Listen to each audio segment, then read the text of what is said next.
All right, let's get to it today. A topic which we haven't really visited in a little bit.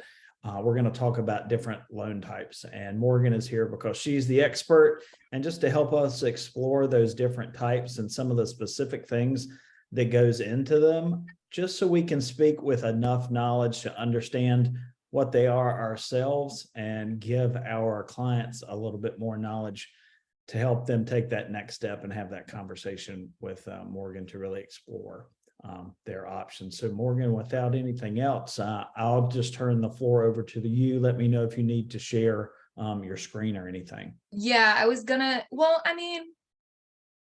share a screen. I have a slideshow, so Okay. um I think it's set that you can if you want to. So all you have to do is select it. You should be good to go. okay. It's set that anybody can. All right. We good? Oh, yeah. Okay, perfect. And just a forewarning, I have been struggling with internet connection since yesterday, so I'm running off my hotspot. So if I freeze up or you need me to repeat anything or anything like that, just let me know. And then of course I'll answer any questions at the end, but if anybody has any questions in between, like feel free to, raise your hand or ask what you need to ask. Perfect. Okay, Thank so you.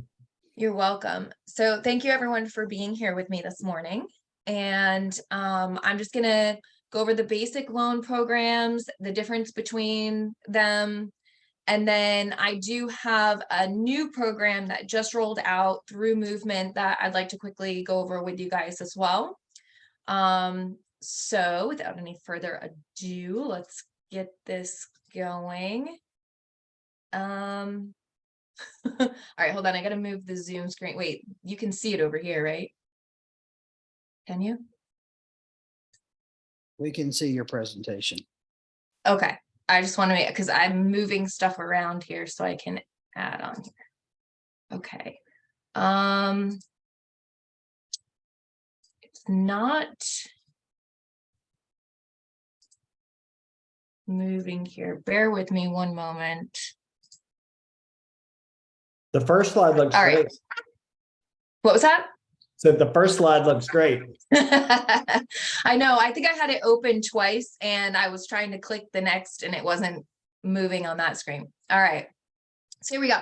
So the basic loan programs that we have are FHA, VA, conventional, USDA, and jumbo loan.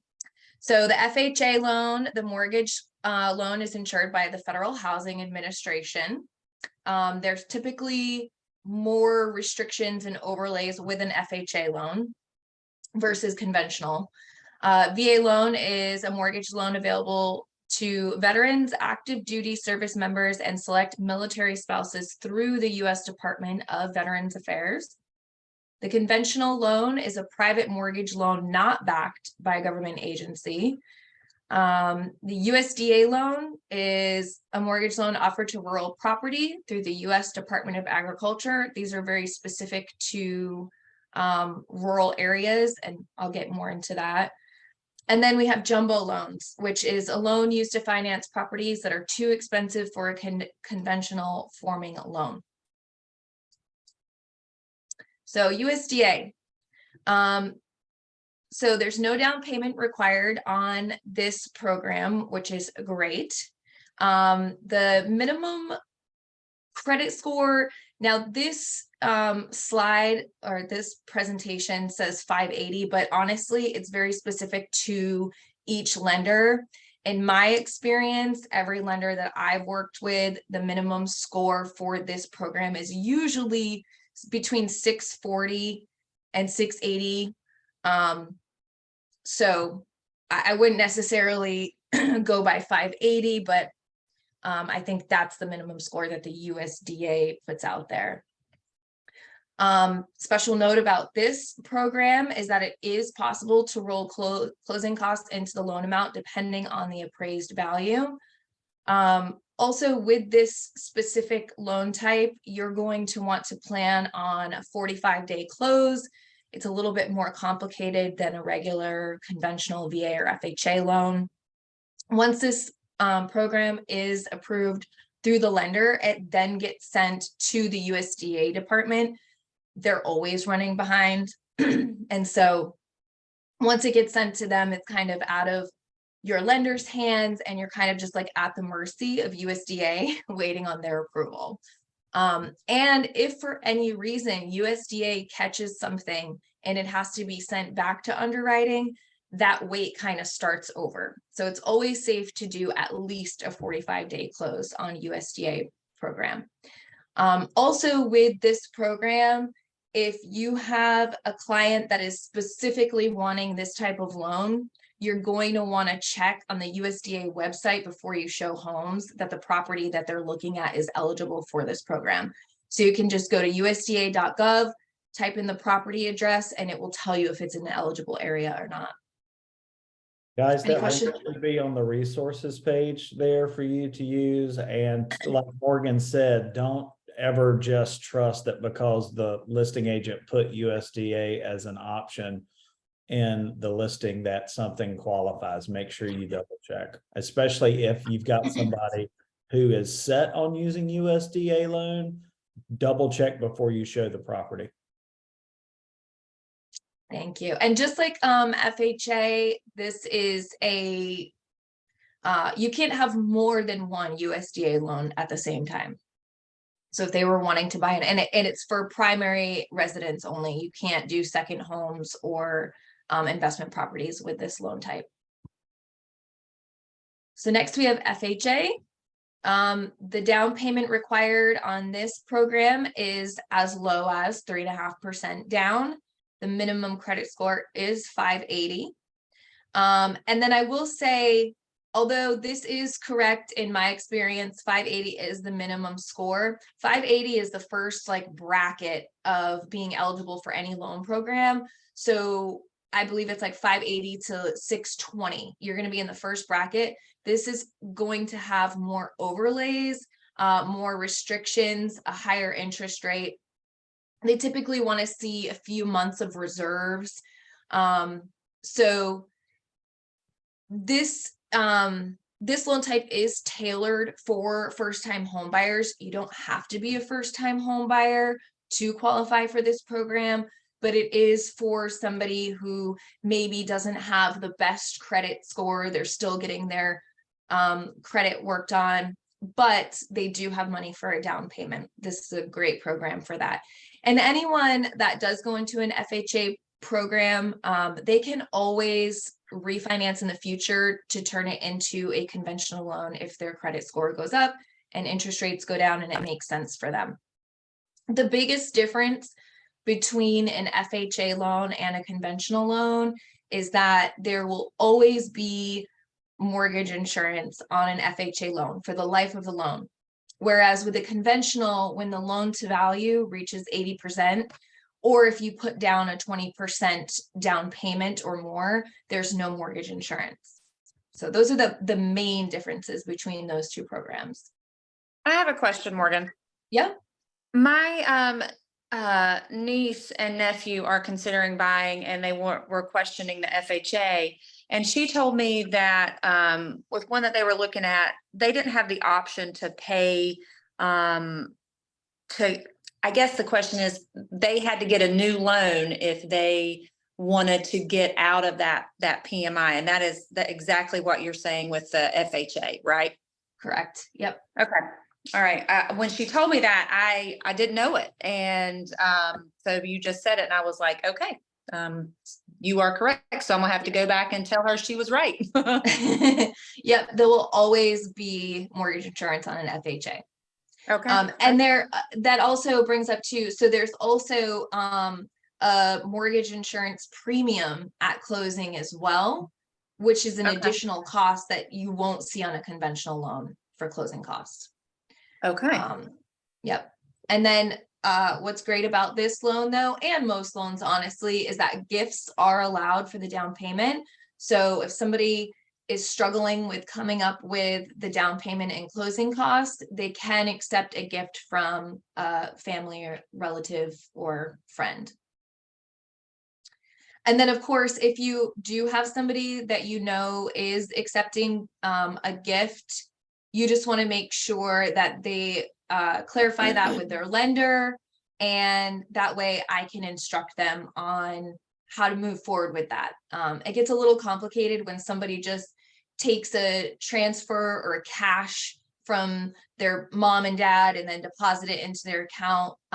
It just creates more paperwork for them when it goes to underwriting, because we're going to have to source where that money is coming from. So when somebody gets a gift, we have a template of a gift letter that we will send to the borrower and the giftor to fill out.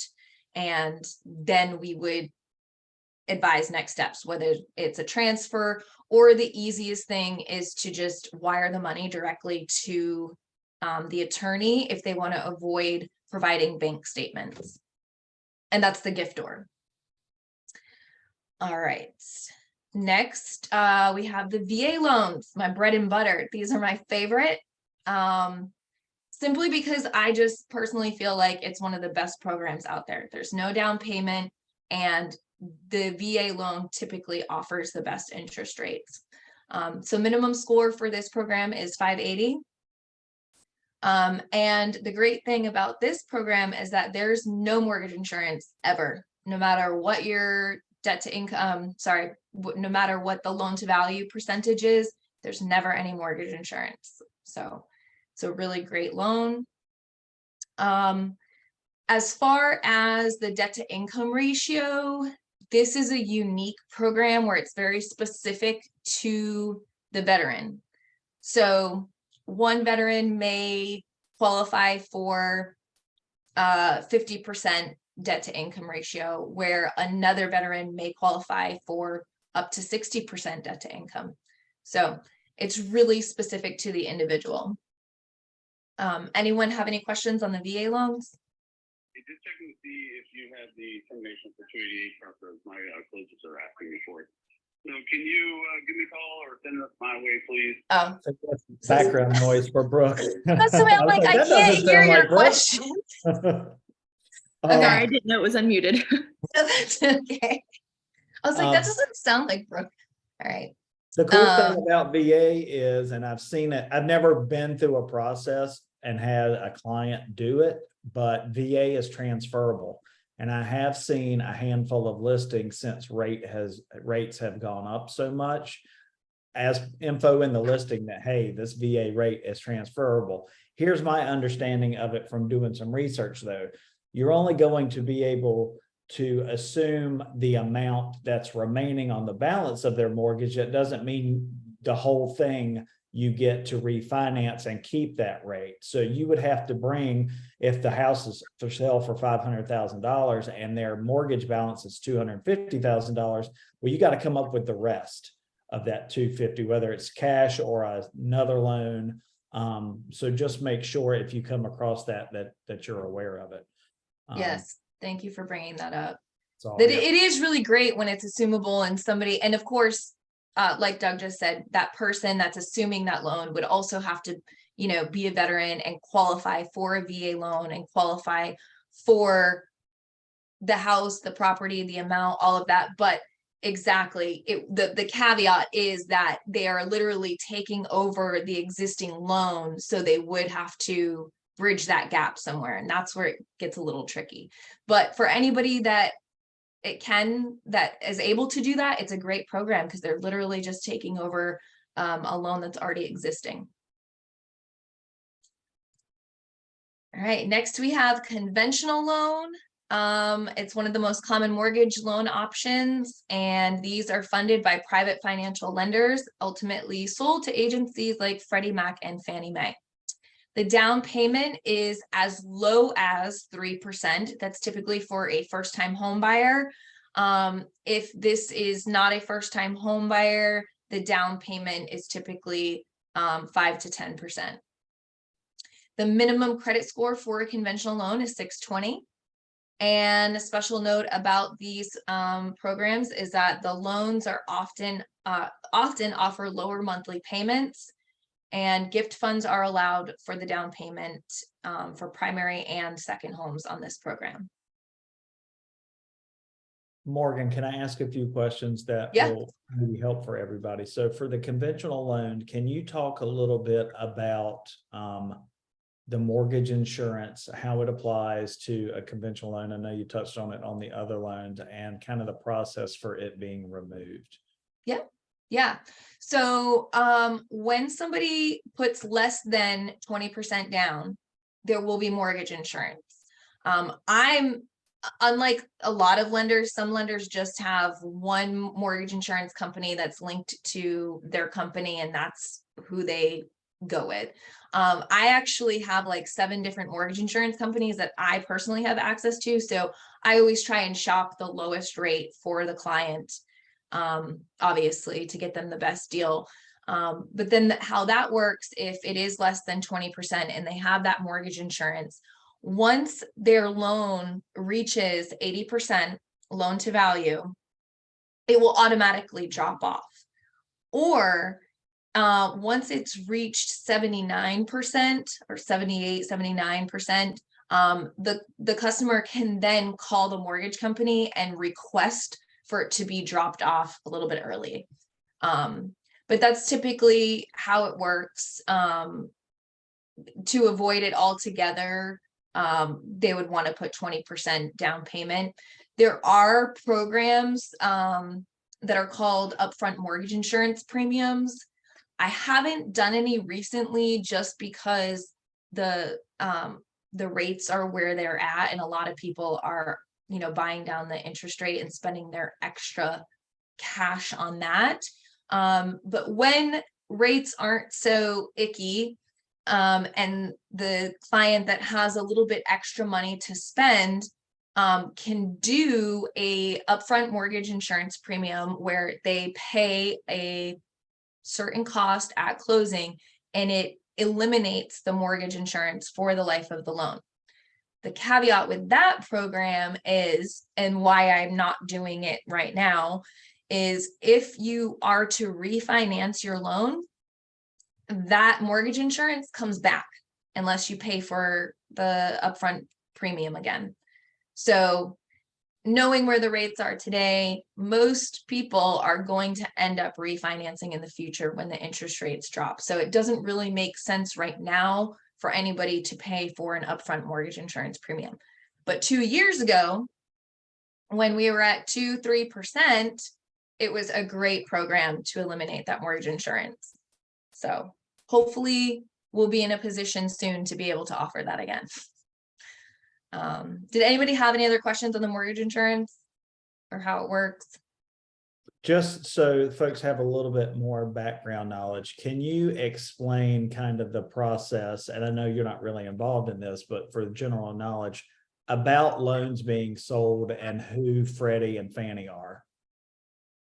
So Freddie and Fannie are the government-backed programs that, that are funding these loans. And again, I can't really get into too much specifics because I don't really handle that side of it. But most loans, like this one in particular, is going to be sold to Freddie Mae and Fannie Mac. That doesn't mean that whoever the lender is, Movement Mortgage, for example, it doesn't mean that they won't be servicing the loan. The loan itself is just sold to these government programs and then serviced by the lender, or sometimes they're sold to a different servicing company as well. And I think really that's just a way that lenders are able to keep continuing to fund more loans. They have to sell the ones that they have to be able to take on more. Right. Okay. Thank you for Hopefully that answers it. It gives you enough information. I don't know too much more about it just because I'm not involved in selling the loans. But that's basically how it works. Next, we have jumbo loans. So this is going to be for the loan that's larger than the conventional loan limit.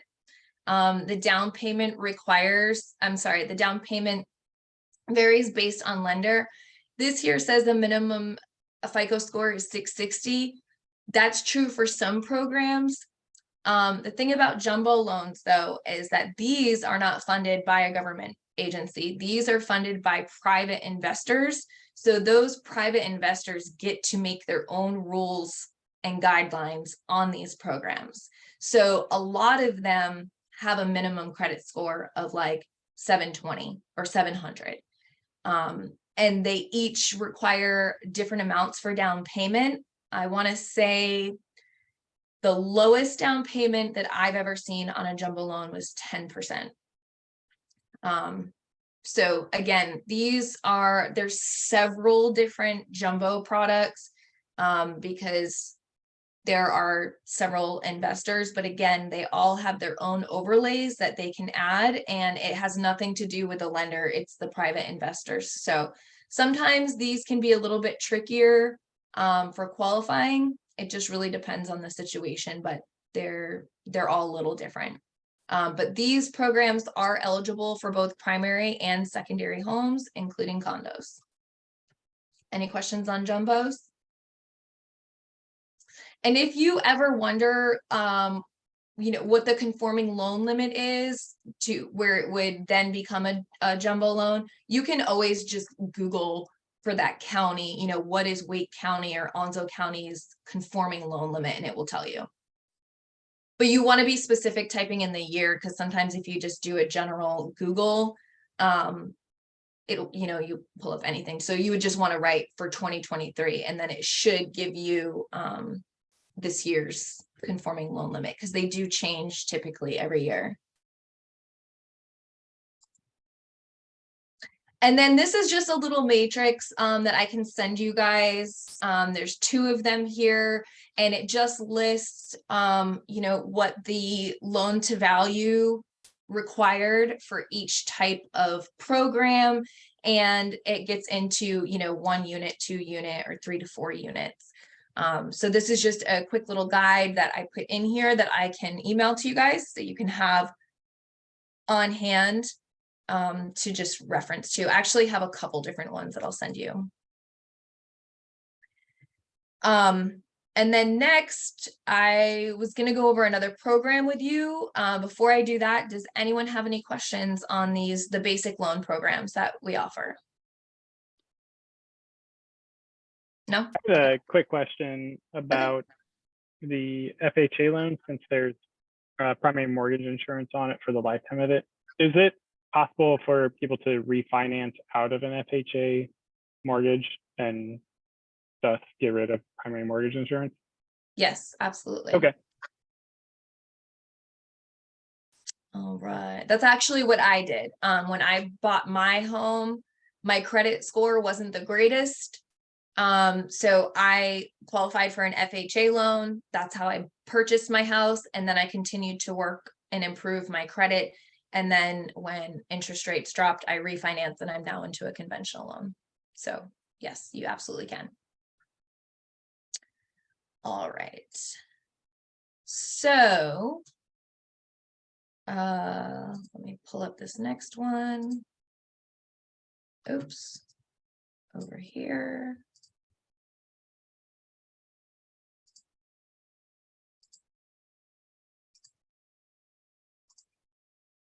All right. So the Boost program, brand new. This is specifically a product from Movement Mortgage, and it is almost identical to the NC Housing Down Payment Assistance Program. There are a few things that are a little different, and this is brand new, so I'm still learning about this product as well, but I'm really excited about it, so let's get into it. So this program is specific for FHA. Can't be used on any other loan type.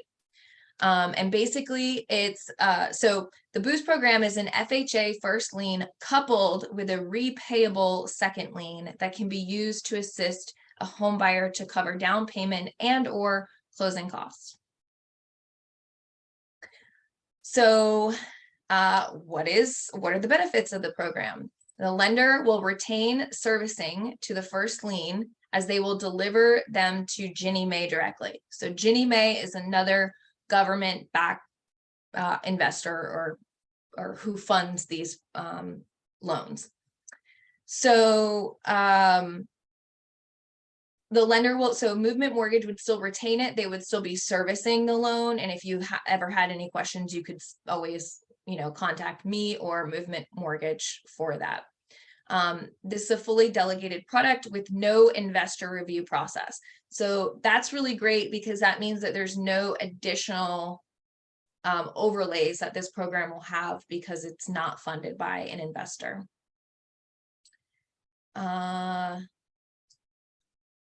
Okay. So Boost helps qualified FHA borrowers cover the required 3.5% down payment and even a portion of closing costs in some cases. So your client would have to already qualify for an FHA loan. And then if they're in a situation where they don't necessarily have the funds, this may be a good option for them. So the full down payment assistance to cover the entire 3.5% down payment. And then there's the option to cover the 3.5% down payment plus another 1.5% to put towards closing costs, with a total of 5% would be the second lien. Wow. So this is the underwriting eligibility. So the properties eligible for this program are 1 to 2 unit properties only. Condos are acceptable if they meet FHA requirements. So if you're looking at a condo and you're unsure, you can always go to the Fannie Mae website and type in or click on the condo section and type in the condo that you're looking at, and it should tell you if it's eligible or not. If you can't find it or you have any additional questions, you can always reach out to me and I'm more than happy to check to see if the condo is eligible. And then it's also eligible for some manufactured housing as well. Ineligible manufactured housing features building on own land, a condo, which that I was a little confused and had to look into. I didn't even realize that there are manufactured condos. Did you guys know that? Maybe you guys did, because but yeah, apparently. What does that even look like? Honestly, I don't know. I quickly did like a little Google because I'm like, am I reading this right? And it said that a lot of condos are there. It's a new thing, I guess. A lot of condos are manufactured. I'm not really Is this like sure. the shipping container developments? That's what I'm thinking. Yeah. Wow. I feel like back in the day, the reef, my parents told me that the reef on Topsail Island, they came in like in little boxes and then they think just that's stacked right. them up. So Yeah, then that would be a manufactured. So They that still live condo in would boxes. be ineligible. Yeah. right, Holly? So yeah, building on own land, condo, construction to perm, deed restricted, co-op homes in the park, homes previously installed or occupied at another at another site. So if there's a manufactured home built somewhere and then it was moved, that is now ineligible. Proposed or under construction, single wide, leasehold manufactured properties or resale restricted properties.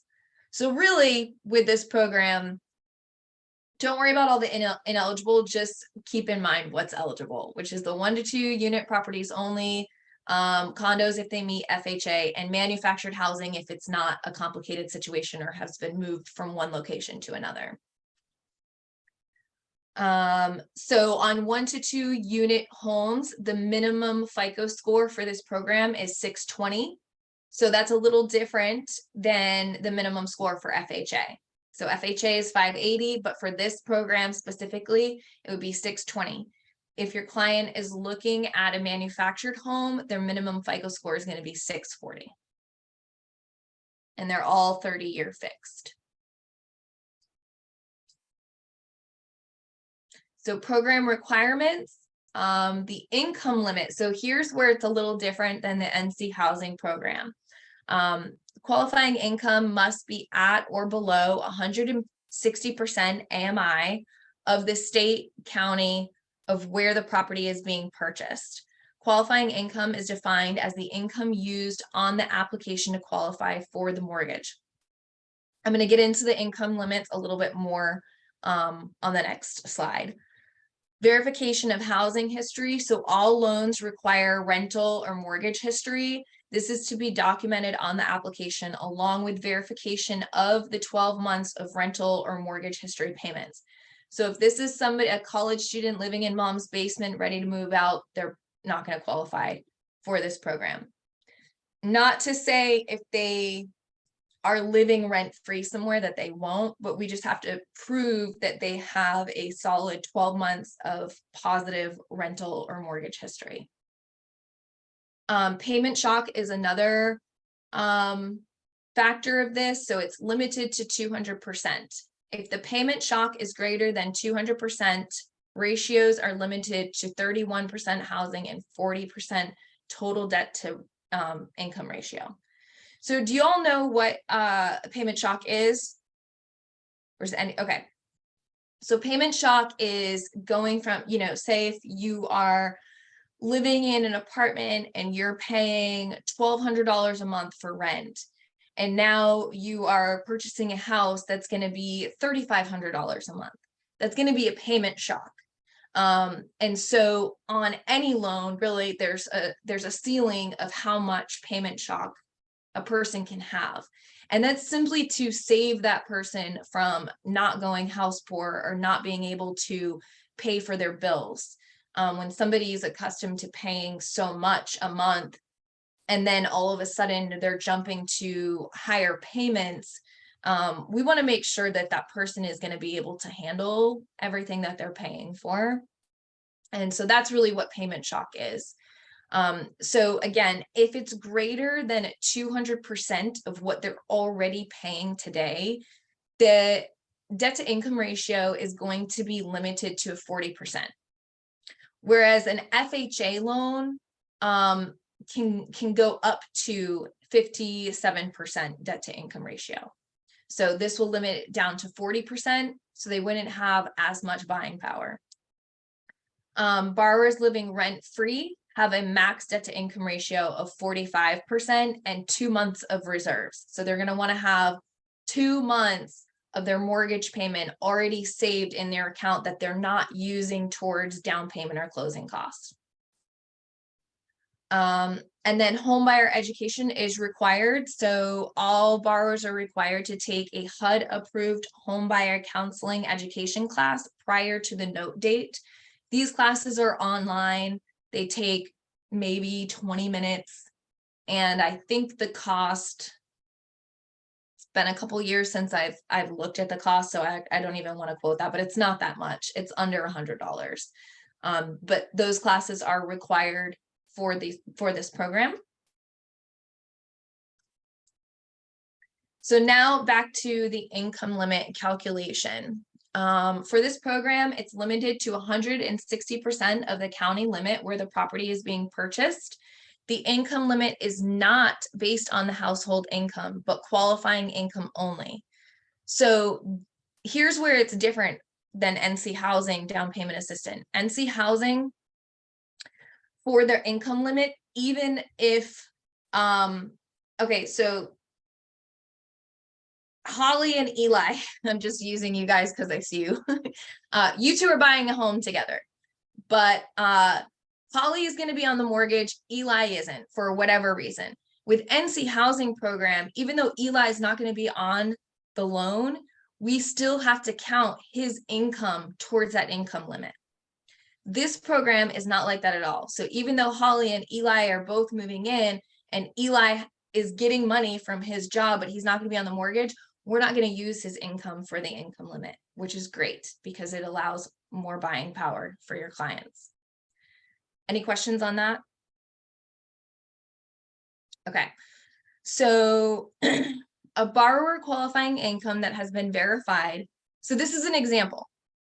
A borrower qualifying income that has been verified is $10,500 per month, and the borrower is purchasing a property in Cabarrus, I don't know if I'm pronouncing that right, Cabarrus County, North Carolina.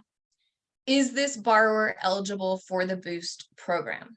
So here are the steps we need to follow in order to calculate this. This isn't anything that you guys really need to remember. I'm just showing you how I figure out the income limit. But if you know your client's income, or you're looking for, a personal friend or something, you can help them with this. So first we want to determine the median income of the county. Select the state and county and determine the county limit, and then calculate the income limit. So we're going to show you how to do that.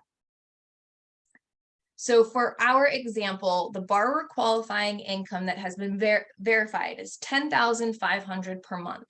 And the borrower is purchasing a property in Cabarrus County, North Carolina. Is this borrower eligible for the Boost program? So we're going to go to, and I'm sorry, down here, it shows the website that we're going to use. So we're going to go to that website. If I can, here we go. So we're going to go to the website. Here's what it looks like. We're going to click on statement on FY 2023 income limits. This is not what I wanted it to go to.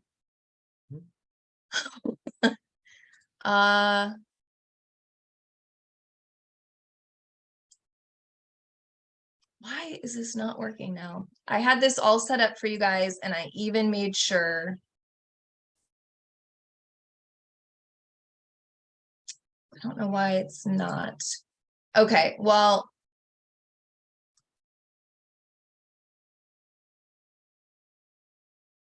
Of course this would happen. All right, well, you know what? Don't worry about it, because you won't be figuring out the income anyway. We'll leave that up to you. Trying to get you back here. Okay. But just so you know, what that screen was supposed to show you was that the median income was 102,800. So I take the 102,800, I times it by 160%, and I get 164,480. So then to determine the annual income of that borrower, I'm taking the 10,500 and I'm multiplying that by 12. I get 126,000. The median income again is 164,480. Therefore, that borrower is eligible for this program because they are under the median income limit. I'm sorry if I made that sound more complicated than it needs to be. I was going to show you guys an example. My apologies. All right, so requirements for this program. They must be a it's not limited to first-time home buyers, which is again another difference with the NC Housing program. NC Housing requires that you must be a first-time home buyer. This is not limited to first-time home buyers and can be a program for a first-time home buyer or a repeat buyer. Minimum loan amounts. Alaska and South Carolina have a minimum first lien amount of $145,000. All other states have a minimum loan amount of $30,000. So we can't go below that $30,000. And honestly, with the lenders that I work, Movement specifically, doesn't even go under 50,000. So any loan under 50,000, I can't help. Non-occupant borrowers are allowed per FHA requirement. However, they can only contribute to 30% of the overall qualifying income to obtain an AUS approval or meet the manual underwrite ratio requirements. If a borrower has a departing residence, there will need to be an additional documentation included in the loan file to support occupancy of the new property. And a borrower is only allowed to receive verified earnest money back at closing as long as the minimum required investments have been met. And as you guys know, with cash back, I mean, that's only in a case where they're getting seller concessions and they can get some of their money back. In this case, the only amount that they can get back is whatever they put down for earnest money or due diligence. So the secondary financing details. The interest rate is 2% above the note rate of the first lien. So if your first mortgage is a 7%, the second lien of whatever money is being borrowed is going to be 9% interest rate. This is repayable and amortized over a 10-year period. The 3.5% or 5% assistant options amount is based on the lower of the sales price or appraised value. A secondary financing disclosure will be required, which will be produced in the second lien package. So when somebody closes on this program, they're literally signing 2 closing packages for 2 separate loans. Second lien will be subject to TRID and will require a full second lien package, including an application. Basically what I just said. Subordination is not allowed during the initial repayment period. If the first is refinanced, then the second lien is required to be paid in full. So interest rates drop, that person wants to refinance their home, they will now have to pay off in full the second lien.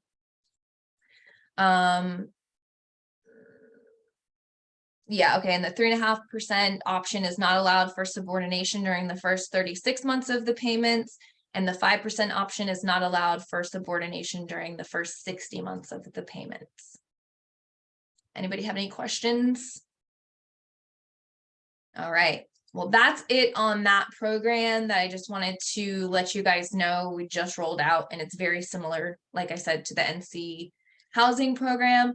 With that, what I will say is if you have a client that is already at their max DTI on an FHA loan without using a program, then this program's probably not going to be the best option for them, because it is a lower debt to income ratio, and they also have to qualify for that second lien that they're going to have that's going to be a 2% higher interest rate as well. So this is going to be for somebody that has a low debt to income ratio and really is just short funds, that needs help with the funds. And that's all I got. And then I have another handout that I was going to send to you guys. And it's just this, a little like guide to keep on your computer or print out, that just kind of tells you the basic programs, again, the minimum FICO score, down That's payment awesome. required. And this also lists seasoning for foreclosures and bankruptcy as well. So this is a great little guide.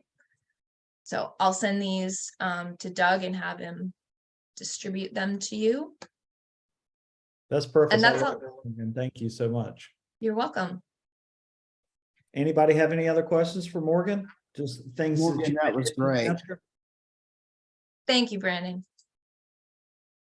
That new product is really, it's good to have something like that in our pocket, because of course people ask about, you know, the North Carolina thing quite often. So just to help them, you know, I think what people think is they always think the housing, the assistance is just free money.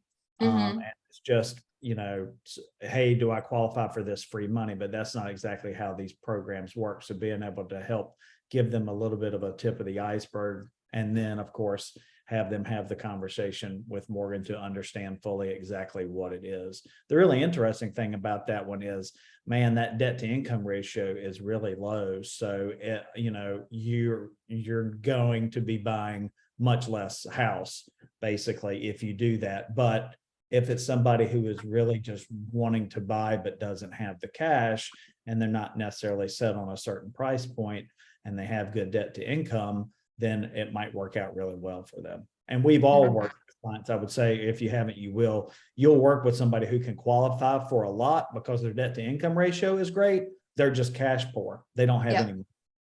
So this is a great program for folks like that. Absolutely.